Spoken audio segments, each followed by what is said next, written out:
ప్రభునందు నాకు అత్యంత ప్రియమైనటువంటి వాళ్ళారా, మన ప్రభువును రక్షకుడైనటువంటి యేసుక్రీస్తు వారి యొక్క శుభనామంలో మీ అందరికీ నా హృదయపూర్వకమైన శుభములు వందనములు తెలియజేస్తున్నాను.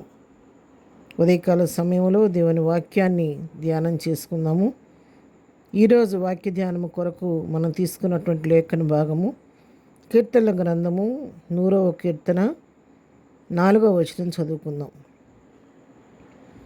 కృతజ్ఞతార్పణలు చెల్లించచ్చు ఆయన గుమ్మములలో ప్రవేశించుడి, కీర్తనలు పాడుచు ఆయన ఆవరణములో ప్రవేశించుడి, ఆయనను స్తుతించుడి, ఆయన నామమును ఘనపరచుడి. దేవుని నామమునకు మహిమ కలుగునుగాక. ఉదయకాల సమయంలో స్తుతి అర్పణ కీర్తన స్తుతి చెల్లించడానికి దేవుడు మన పట్ల చేసిన మేళనని తలపోసుకుంటూ కృతజ్ఞతాపూర్వకంగా ప్రభువును స్తుతించడానికి దేవుని ఆలయంలో ప్రవేశించమని ఇక్కడ వాక్యం సెలవిస్తూ ఉంది. కృతజ్ఞతార్పణలు చెల్లించచ్చు ఆయన గుమ్మంలో ప్రవేశించుడి, కీర్తనలు పాడుచు ఆయన ఆవరణంలో ప్రవేశించుడి. అక్కడికి వెళ్ళి ఏం చేయాలి? ఆయన స్తుతించండి, ఆయన నామమును ఘనపరచండి.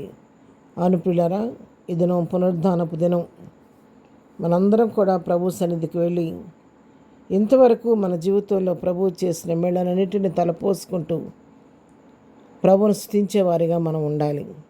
ఈ వారం అంతా ప్రభు మనకి ఇచ్చిన క్షేమకరమైన పరిస్థితిని బట్టి, ఆయురారోగ్యాలను బట్టి, భద్రతను బట్టి, కాపుదలను బట్టి మనం ఎంతో దేవునికి వందనస్తులమై ఉన్నాం. గృహంలో నుంచి బయటికి వెళ్ళిన వ్యక్తి క్షేమంగా తిరిగి గృహానికి వస్తారో రారో తెలియనటువంటి అపాయకరమైన పరిస్థితుల్లో దినాల్లో మనం ఉన్నాము. ఎక్కిన వాహనం క్షేమంగా మన గమ్యానికి చేరుస్తూ లేదో తెలియనటువంటి ప్రమాదకర పరిస్థితుల్లో మనం జీవిస్తున్నాం. అయితే ఈ వారమంతా మనం మన పనిపాట్ల నిమిత్తం, ఉద్యోగాల నిమిత్తం, చదువుల నిమిత్తం బయటికి వెళ్ళి క్షేమంగా తిరిగి వచ్చి ఈ దినాన పునరుద్ధాన దినాన సజీవులుగా ఉన్నామంటే ఆ దేవుని కృప మాత్రమే కానీ మన గొప్పతనం కాదు.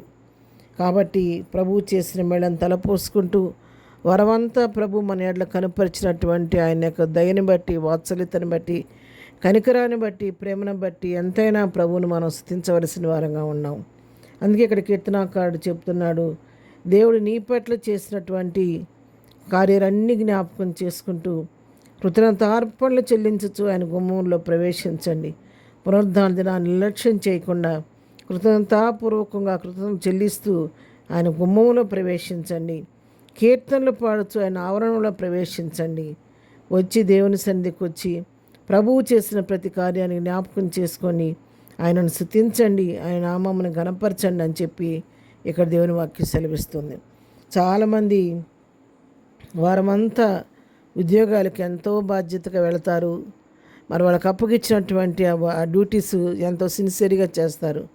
ఆదివారం వచ్చేసరికి వారం అంతా తిరిగి ఆఫీస్కి వెళ్ళి వర్క్ ఎక్కువైపోయి చాలా టయర్డ్ అయిపోయాం.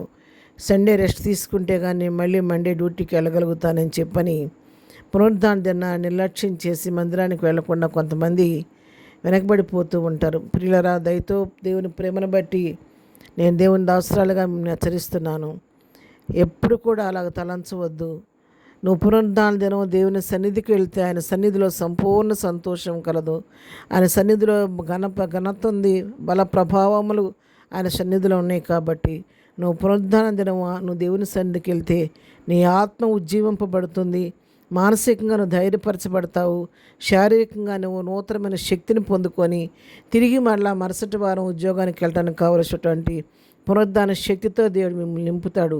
కాబట్టి ఎప్పుడు కూడా దేవుని సన్నిధి నిర్లక్ష్యం చేయకుండా దేవుని సన్నిధికి వెళ్ళాలని ఈ వాక్యం ద్వారా మనం తెలుసుకుంటున్నాం. అందుకే కీర్తనకారుడు 84వ కీర్తనలో చెప్తున్నాడు, 10వ వచనం, నీ ఆవరణంలో ఒక దినము గడుపుట 1000 దినముల కంటే శ్రేష్టము అనే వాక్యం సెలవిస్తుంది. ఆయన దేవుని సన్నిధిలో ఒక్క దినం గడుపుట 1000 దినాల కంటే శ్రేష్టం అనే వాక్యం సెలవిస్తుంది. కాబట్టి అటు శ్రేష్టతను పోగొట్టుకోవద్దు, ధన్యతను పోగొట్టుకోవద్దు.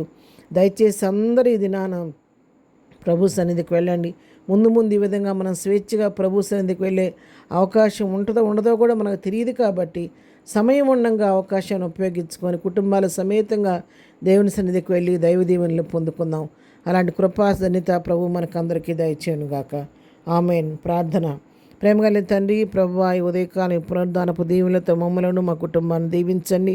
ప్రతి బిడ్డ నీ సన్నిధికి వెళ్ళి స్తుతించి నా మహింపరిచే కృపద ఇచ్చేని. ప్రతి దైవజన్ని ఎత్తిపెట్టి మహిం కొరకు వాడుకోండి. ప్రతి ఆరాధన ద్వారా మీరే మహిమ తెచ్చుకోమని ఎదిన దీవులతో నింపు నడిపించండి నాయన. ప్రయాణాలు రాకపోకలను కృప తోడుగుంచండి. ఏదైనా బర్త్డే మ్యారేజ్ చేసుకోండి బిడ్డలను దీవించి ఆశీర్దించి ప్రతి వారి అవసరక్కలని మీ కృప మహిదేశంలో తీర్చమని ఎదిన దీవులతో నింపు నడిపించమని యేసునామములో ప్రార్థించి అడిగి పొందుకొని ఉన్నాము తండ్రి. ఆమెన్. ప్రభు కృప సదాకాలము మనందరికీ తోడై ఉండి నడిపించునుగాక. ఆమెన్.